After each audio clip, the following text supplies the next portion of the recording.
you can.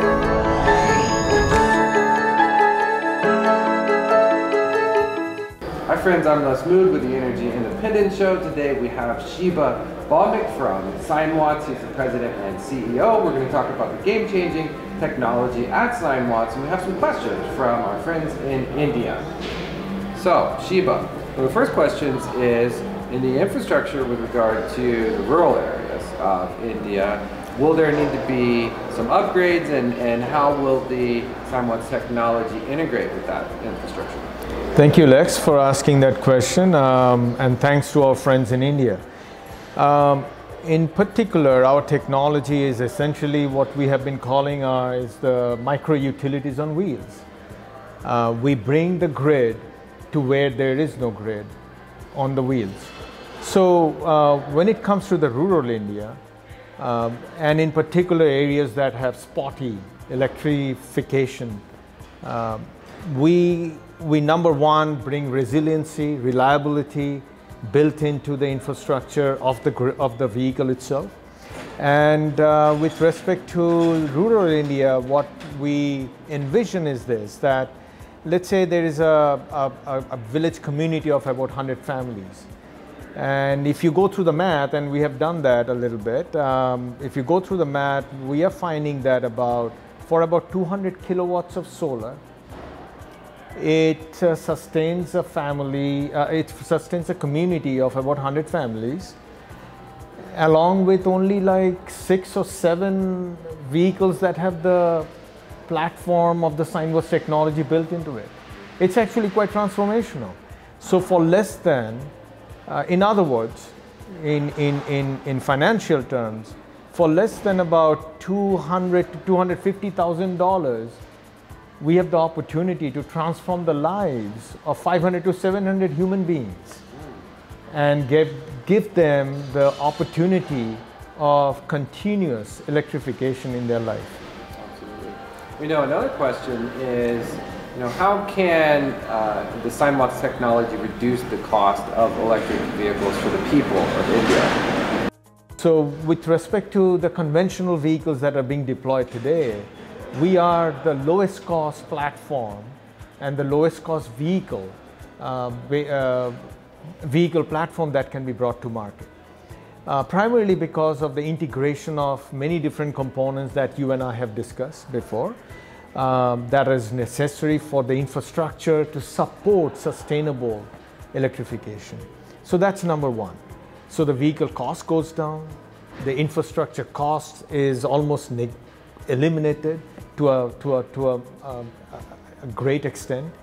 And with respect to, from the EV owner's perspective, they get a recurring income. So let's take, for example, there are multiple studies done. I'm going to use US numbers. The Indian numbers may be a little different and calculated in rupees. We are talking about $1,800 to $2,100 a year from vehicle to grid services, vehicle to community services, based off of the energy transactions. So you can conceivably imagine that over a lifetime of a vehicle, for about 10 years, we are talking about paying for majority of the vehicle cost. In many cases, probably the entire cost of the vehicle.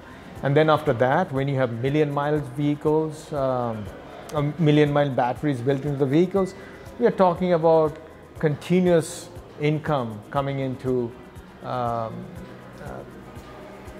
the savings account for the vehicle owner. Absolutely. Well, yeah, it's important in India that income and savings is considered as the middle class grows.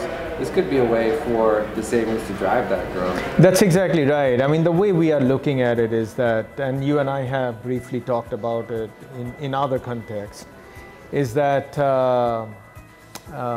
instead of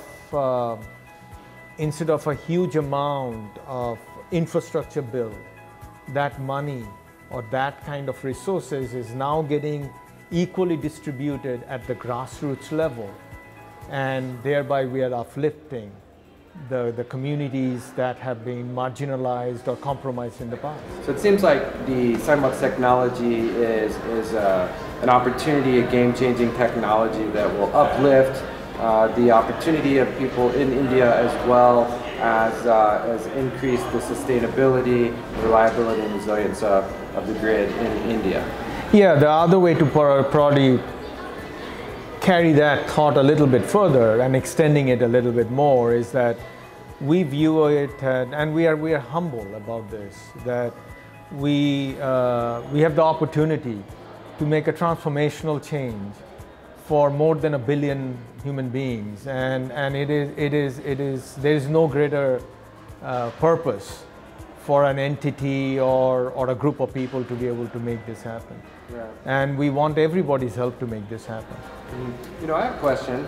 The government of India is very interested in renewable energy, and it's leading in the development there, but there have been recent developments where utilities and efforts on the government's part are focused on EV charging stations, and it looks like there's a lot of money rolling into that. Would you think that right now would be a good opportunity to consider the Sinewatts technology being built into the electric vehicles, and do you think that it would even be necessary for a major infrastructure to be built when you take this into consideration?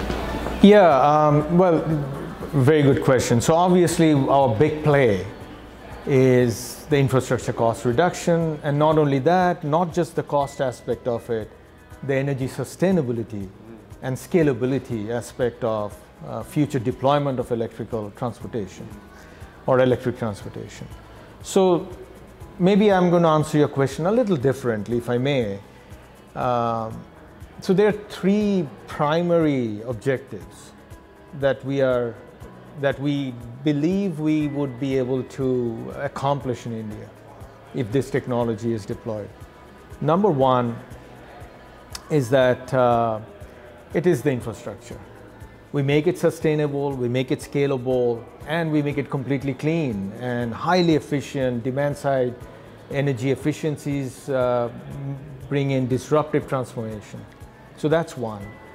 Number 2, we believe that because the way the architecture would be deployed, and it is sustainable not just from a climate perspective, we also deliver equity in energy access.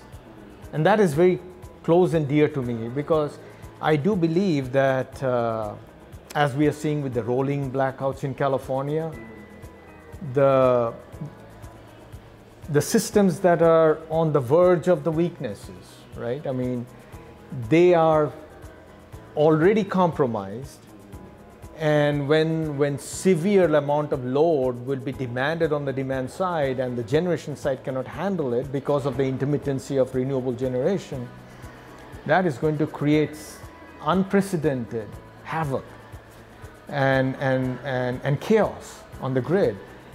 And believe it or not, I mean, it's probably almost obvious the most of the people that will suffer are the marginalized communities, because they cannot afford to bring in energy storage, whereas most other people in big cities and other places probably will.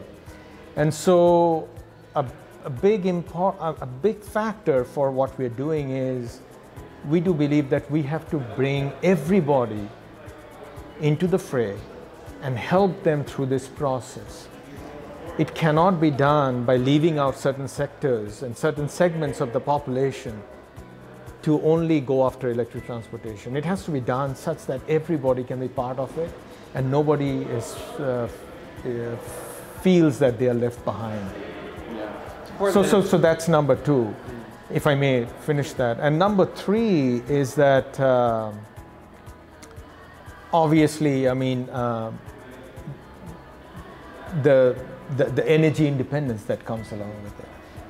So when we have our own power built into our homes and in our car, our thinking completely changes and energy efficiencies improve, and thereby we drive sustainability and cleanliness on the grid.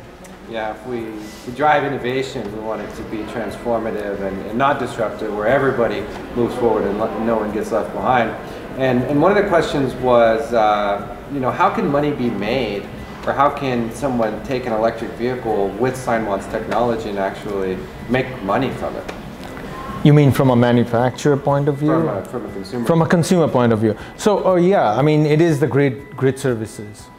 Let's take in context of the rural areas, right? So, what we are going to be looking at this way, that as I gave you the example about a community of 100 villages, right, or 100 village families.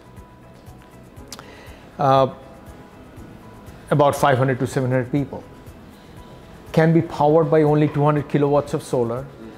Their energy usage is actually much lower than in the US. So we are talking about 700 kilowatt hours per day, if that too, and with a peak demand of maybe 40 kilowatts. And so if you look at all these numbers, it's actually manageable. So 200 kilowatts of solar deployed with maybe 6 or 7 vehicles, and if in India we call them the governance of the villages are called panchayats. If the panchayat would decide that, okay, we can have a few more vehicles, then they can address also the transportation needs. They can keep rotating the vehicles while the others are servicing the grid. So now you have microgrids built into the vehicle as part of the transportation requirements of their own needs. And so suddenly you get 2 or 3 more things out of the same vehicle, and thereby you are saving a lot of cost. Right. So we are looking at maybe $200,000 to $250,000 that can completely transform the lives of 500 to 700 people. Right, and we know that DC fast chargers and the infrastructure costs required are into the hundreds of thousands, and so for what would otherwise be one charging station could transform the lives of a lot of people, and that's great to know that Sinewatts can do that. You know, it's almost that, but I mean, just to be very clear that you and I are on the same page, the grid infrastructure build is not built into the cost.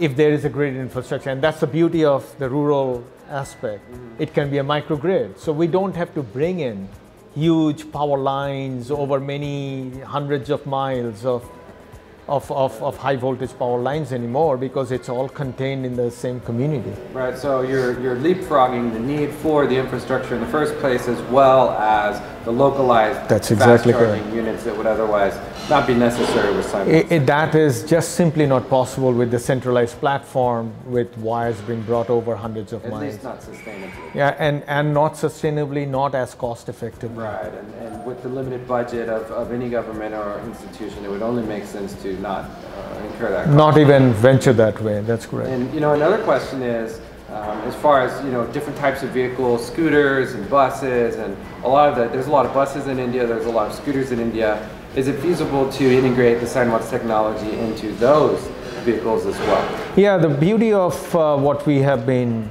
trying to accomplish, rather, I think, I mean, it just fell into place because of the architecture. It's fully scalable. And when I say scalable, not from a system scalability, which we can, which you and I discussed the other day. This is actually more in the implementation of the technology, because it's segmented. So we can handle, in other words, in India, we have the 2-wheelers, the 3-wheelers, and now the 4-wheelers, SUVs and others, right? So it's fully scalable for the entire vehicle segment, or the various vehicle segments of the Indian market.